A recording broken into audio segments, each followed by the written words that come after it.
Bonjour à tous et bienvenue dans l'émission sans superflu, une émission où on fait que picoler. Bonjour à tous et bienvenue dans la Whisky Critique, l'émission où l'on critique en buvant du whisky. Pouah, c'est pas bon. Alors, on va parler de The Greatest Showman, réalisé par Michael Gracey, avec en premier rôle Hugh Jackman, s'il vous plaît. Et donc, qu'as-tu pensé de ce film? Comme le personnage principal, en fait, parce que, et voilà, de même, mais pourquoi? Oui, donc Cornica. Comme le personnage principal, le réalisateur a envie d'en mettre plein la vue au spectateur, de donner un pur spectacle et un putain de show, et franchement, c'est réussi. D'ailleurs, durant le film, un personnage interprétant un critique, justement, de théâtre, dit au personnage principal « Votre show est une célébration de l'humanité ». Eh ben, on peut appliquer la critique du critique à ce film. C'est juste une putain de célébration de l'humanité. C'est du cinéma pur et dur. C'est du putain de bon cinéma.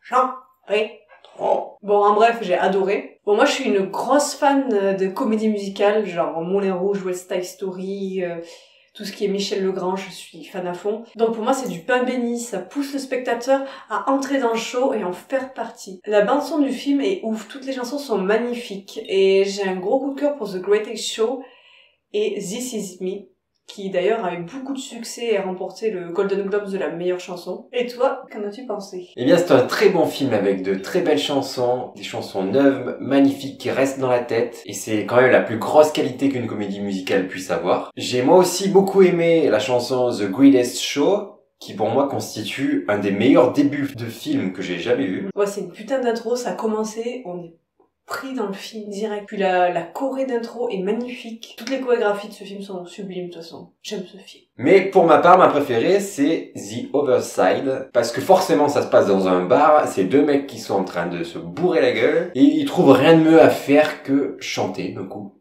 On sait pas pourquoi. Heureusement que le whisky, ça fait pas cet effet-là sur nous, hein. Heureusement. C'est pas aussi simple que ça y paraît. Faut pas trembler, faut pas être troublé. Et surtout, il faut pas gerber. On peut le faire à un, On peut le faire à deux. et même à trois avec un ami du veuteux. This is me. Alors bien sûr, pour aimer ce film, il faut aimer les comédies musicales classiques, c'est-à-dire les comédies musicales où les chansons arrivent comme ça un petit peu au fil de la conversation et ne sont pas justifiées ni rendues plausibles par un élément scénaristique. Par exemple comme dans Dancer in the Dark de Lars von Trier, que je considère au passage comme un chef-d'œuvre, même si c'est pas du tout le même délire. Mais ici, ça n'a rien de gênant car ce film raconte la naissance d'un spectacle et effectivement, comme tu l'as dit, ce film est un vrai spectacle à lui seul. À la manière de La La Land, ce film rend heureux. On ne peut le regarder qu'en souriant. Ce film est un véritable fantasme, c'est-à-dire qu'il rend beau même le monstrueux. Tout se mêle, les beaux décors, les costumes sublimes, les chansons magnifiques pour donner un véritable bouquet humain et fascinant. Ce film donne envie de chanter, de danser, de respecter l'autre, d'apprécier les différences et surtout de mettre le talent en avant. Ce sont les débuts de Michael Gracey en tant que réalisateur et avec une telle réussite, ça promet pour la suite. Mais il a été également directeur des effets visuels sur plusieurs autres films et ça se ressent car le visuel dans ce film est absolument magnifique. Ouais, l'esthétique, les chorégraphies, c'est juste parfait. Et encore une fois, je souligne l'introduction qui, à elle seule, résume tout le film et sa perfection, quoi. Alors, Hugh Jackman, c'est un acteur complet, maintenant, c'est une bête de scène, et il est parfait dans son rôle. On y croit totalement, c'est vraiment l'américain qui fait le show, quoi. J'ai un gros coup de cœur aussi pour l'actrice que je ne connaissais pas, qui joue la femme à barbe, qui chante très bien, et qui est très touchante. Surtout dans sa chanson This Is Me. Effectivement, Hugh Jackman joue et chante très bien. Moi, j'aime beaucoup cet acteur, surtout depuis que je l'ai vu dans le film The Fountain de Darren Aronofsky. C'est vrai qu'il faut souligner que les acteurs et les actrices chantent tous très bien. Par contre, il a avoué en interview ne jamais avoir touché à une goutte d'alcool. Je suis très déçu, Hugh. Zac Efron, je l'ai même pas reconnu. Bon, c'est sans doute parce que je suis un gros con. Ouais. Bref, il m'a surpris, j'ai bien aimé ce rôle, et pour moi, il a réussi à sortir de cette image High School Musical qu'il se traîne depuis des années, et bien sûr, mention spéciale aux bêtes de foire, qui sont tous des personnages extrêmement drôles et très intéressants. Il y a également beaucoup de profondeur dans ce film. Ça traite de thèmes comme le regard des gens, l'ambition, les rêves. En fait, ce film, à plusieurs moments, m'a fait penser à Big Fish de Tim Burton, qui est juste mon film préféré. Donc, avec ça, j'étais obligé d'aimer The Greatest Showman. Oui, on trouve des références à Big Fish, je trouve, au moment où il va voir la personne de petite taille. On voit la maison qui ressemble un petit peu à une des maisons de Big Fish. Dans ce côté, le père qui veut faire rêver ses enfants aussi. Oui, voilà, cette quête. Et puis même ne serait-ce que le cirque, le géant également. L'effet un petit peu pervers de ce film qui rend heureux, c'est justement qu'il peut manquer parfois d'émotion. C'est-à-dire que je n'ai ressenti à aucun moment de la tristesse devant ce film. Et c'est pour moi ce qui manque à ce film pour être un excellent film. C'est vrai que ce qui est un peu dommage, c'est que moi j'ai pas vu afficher au début la mention histoire vraie. Donc moi je sais que quand je sais que c'est une histoire vraie, je suis beaucoup plus touchée par l'histoire. Parce que bon, c'est un peu normal quoi. Il y a un petit côté réaliste qui te prend un peu aux tripes. D'un côté aussi, je trouve que c'est pas mal de le savoir qu'à la fin. Là, on a un désaccord un peu. Ça me fait savourer chaque seconde du film quand je sais que c'est vrai, quoi. Bon, il y a toujours de la fiction, il y a beaucoup de fiction apparemment qui a été ajoutée à celui-là, mais ça va rajouter un petit truc plus fort. Le truc, c'est que là, même à la fin du film, il y a aucun indice pour nous dire que c'était une histoire vraie, en fait. C'est un choix, il a voulu rester dans la rêverie, quoi, je pense. En fait, c'est juste inspiré d'une histoire vraie. Donc je suis sûr que le gars, il est pas du tout comme ça dans la vraie vie. C'est sûr que le scénario est simple, c'est un good movie. C'est un film qui va t'apporter beaucoup d'optimisme, qui va te rendre heureux.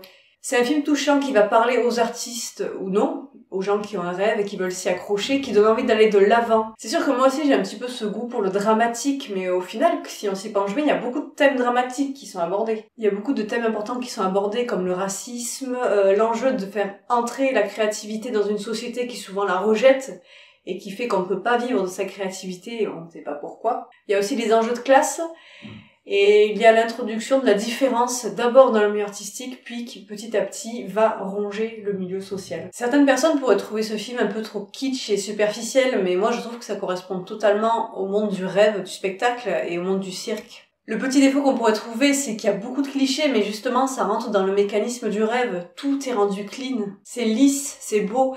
Le personnage principal, Barnum, comme le réalisateur, vend du rêve et du merveilleux au spectateur. Mais en même temps, il y a une sorte de dureté et quelque chose qui est ancré dans la réalité qui ressort du film.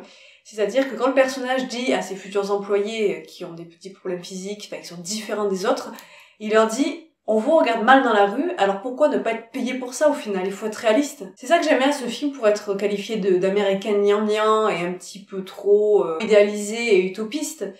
Mais il y a un véritable parti pris de je vous fais rêver, mais quand même je vous expose la réalité. Vous avez le droit de rêver, mais n'oubliez pas que la vie fait de la merde. Tu crois que la vie est un cirque? Mais le cirque c'est toi. Le chapiteau de la pensée n'est pas celui du rossignol. Le chapiteau du dromadaire. Tu te moques pas de moi. Et ce qui est bien, c'est que cette mise en scène des personnages montre à toutes les générations et aux générations futures que le monde n'est pas uniforme, que les corps non plus ne sont pas uniformes. Et c'est cette fascination un petit peu malsaine que va naître finalement une fascination bienveillante pour le talent des artistes, qui va se mêler quelque part à une tolérance qui plus tard ne voudra plus rien dire dans cette phrase en fait. Le seul point noir vraiment abordé est la quête du personnage qui le rend petit à petit aveugle et sans cœur. C'est une quête de gloire.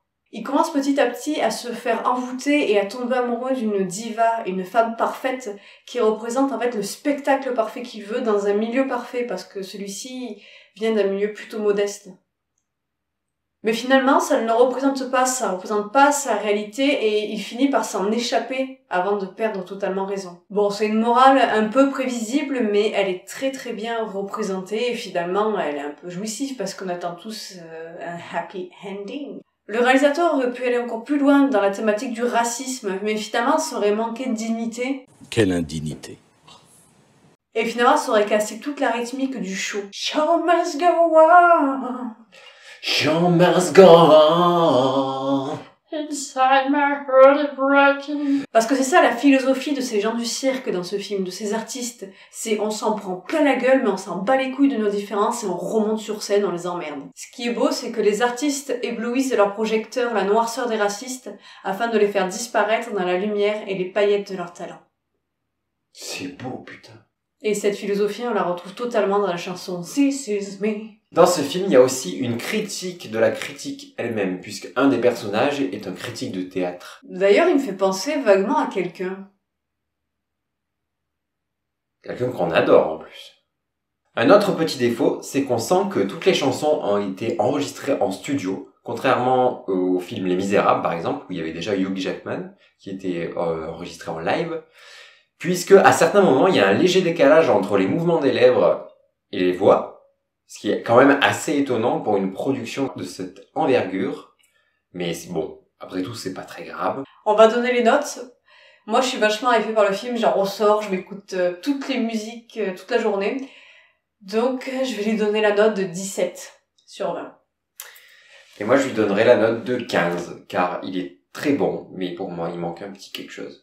Ce qui nous fait une moyenne de 16 sur 20. On retrouve une morale que j'adore à la Moulin Rouge, c'est-à-dire au diable les paillettes, au diable l'argent. Finalement, le spectacle le plus beau et le plus prenant, c'est celui qui est fait par les gens qu'on aime. Et c'est celui qui doit importer dans la vie. All you need is love. L'essentiel, c'est l'amour. Rêver sa vie et vivre ses rêves. T'as repris la picole, toi, non? Ouais. Et voilà pour cette critique. Abonnez-vous à notre chaîne, mettez un pouce bleu si vous avez aimé, et allez liker notre page Facebook, on y poste plein de trucs marrants. Ou pas.